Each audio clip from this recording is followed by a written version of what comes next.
Hello everyone, good নাইটই বলা চলে, কারণ আজকের ব্লগটা রাতের থেকে শুরু করছি।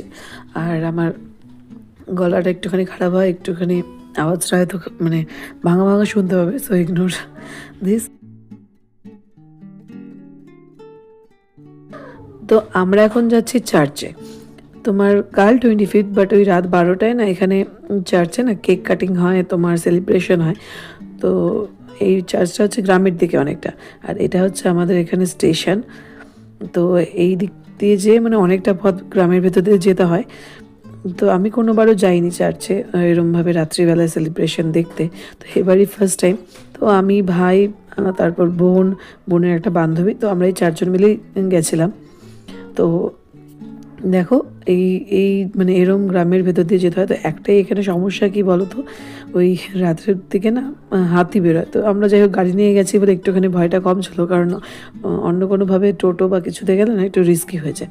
তো এই যে দেখো, কথা বলতে বলতে পৌঁছেও গেছি চার্চে। আর এই যে তোমাদের মেলাটার কথা বললাম না, মেলা আর কি বলো তো, ওই জাস্ট কয়েকটা খাওয়া দাওয়ার দোকানপাট বসে, গ্রামের মেলা যেমন হয়। তো এই যে এই দিকটায় বসেছে ওই খাওয়া দাওয়ার দোকানগুলো। আর আমরা এসেছিলাম এখানে ক্যান্ডেল খুঁজতে, কারণ আমরা না ক্যান্ডেল নিয়ে যেতেই ভুলে গেছি। তো পরে যাই হোক একজন চেনা জানার কাছ থেকে ম্যানেজ হয়ে গেছিলো। আর এই দিকটায় দেখো ক্রিসমাসের ডেকোরেশনটা কতটা সুন্দর করে করেছে।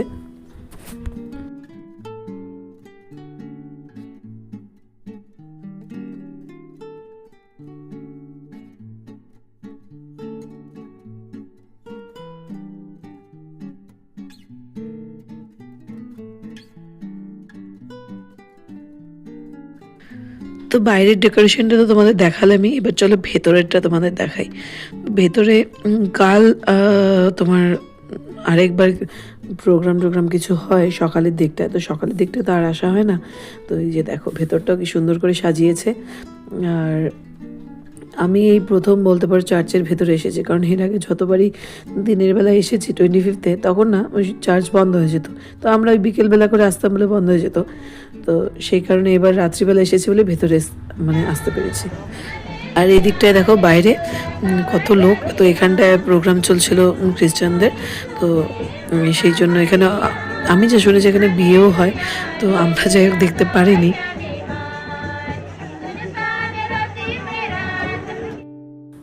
তো ওই যে দেখো মোমবাতি তোমার জোগাড় করে এই যে সবাই মিলে এসেছি আবার এখানে মোমগুলো জ্বালবো বলে।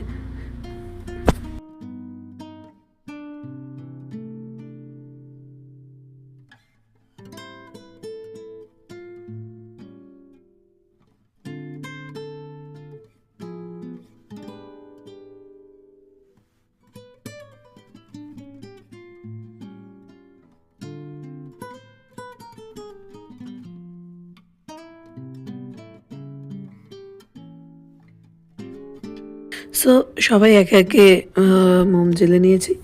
এবার যাবো বাড়ি, কারণ বললাম না যেহেতু এখানে একটুখানি হাতির ভয় আছে। তো এখন ওই 12:30 পৌনে 1টা হয়ে গেছে। তো বাড়িতে মাও বারবার ফোন করছিল।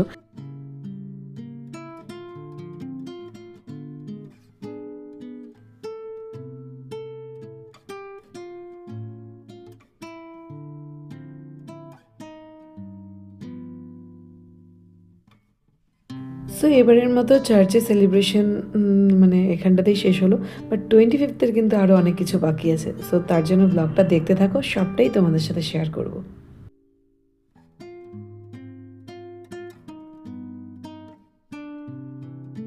সো কাল রাতে ফিরে আর কোনো রকম ক্লিপ নেওয়া হয়নি, আর সেরকম কিছু ছিল না শেয়ার করার মতো। তো গুড মর্নিং সকলকে, আর মেরি ক্রিসমাস। জানি অনেক লেট হয়ে গেছে, বাট কী করবো বলো, এই যে ব্লগটা আপলোড করতে অনেকটা দেরি হয়ে যায়। তো তো সেই কারণে তোমাদের বলতেও আমার অনেকটা দেরি হয়ে যায়। তো এই যে সকালে চা খেয়ে এবার বসেছি ব্রেকফাস্ট করতে। আর মা আজকে 25 স্পেশাল বানিয়েছে লুচি আর আলুরদম, যেটা খেতে অসাধারণ হয়েছিল। আর এদিকে আমার মেয়ে রাগ হচ্ছে, কারণ আমার বোন হচ্ছে আমার ভাইকে লুচি খাইয়ে দিচ্ছে, সেই জন্য, কারণ ওকে কেন খাওয়াচ্ছে।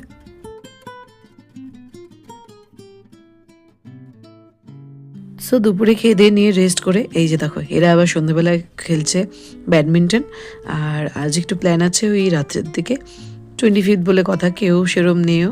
তো এই যে বোনের বান্ধবী আছে, তো ভাবলাম একটুখানি ফ্রাইড রাইস চিকেন এরকম কিছু খাওয়া যাক, তো সেই জন্য আমাদের বাড়িতে আয়োজন করা হয়েছে। তো মা করবে ফ্রাইড রাইসটা আর ওই চিকেনটা করবে বোন আর ওর বান্ধবী মিলে। আর এইদিকে দেখো আমার মেয়ে একেবারে বাড়িতে লোকজন পেয়ে না ভীষণ আনন্দ পাচ্ছে, কারণ আমার বাবার বাড়ি তো সেরম কেউ থাকে না, তো তো সেই কারণে ওই যে লোকজন যখন থাকে তখন ও ভীষণ খুশি হয়। তো চলো মা কী করছে তোমাদের দেখাই। আর এই দেখো মা ফ্রাইড রাইস বসিয়ে দিয়েছে, মানে বসিয়ে কি হয়েই গেছে বলতে পারো।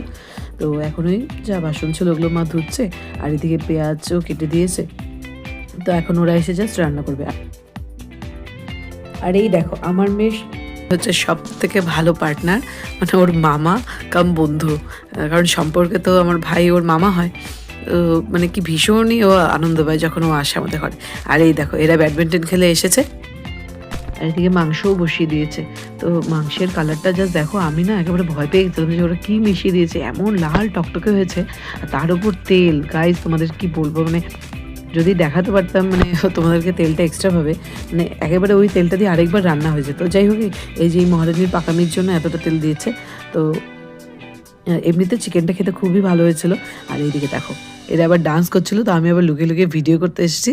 তখন আবার লুকিয়ে লুকিয়ে করছি দেখে তখন বলছি কর কর, সামনে থেকেই কর, আমরা লজ্জা পাই না। তো যাই হোক 25টা বলতে পারো এবার ভালোই কেটেছে, কারণ একা একা ছিলাম বোন আর আমি। তো ওর বান্ধবী এসে বলতে পারো একদম পুরো সত্যি আনন্দই লাগছিল। তো এবার বসে গেছি খেতে, আর মেয়েও আমাদের সাথে খেতে বসবে বলে জেদ করছিল। তো যাই হোক ও তো আর খাবে না, আমি এখন বসে যাবো। তো চলো আজকের ব্লগটা এখানেই শেষ করছি, তোমাদের সাথে দেখা হচ্ছে আবার নেক্সট কোনো ব্লগে। তো সবাই ভালো থেকো, সুস্থ থেকো, টাটা বাই।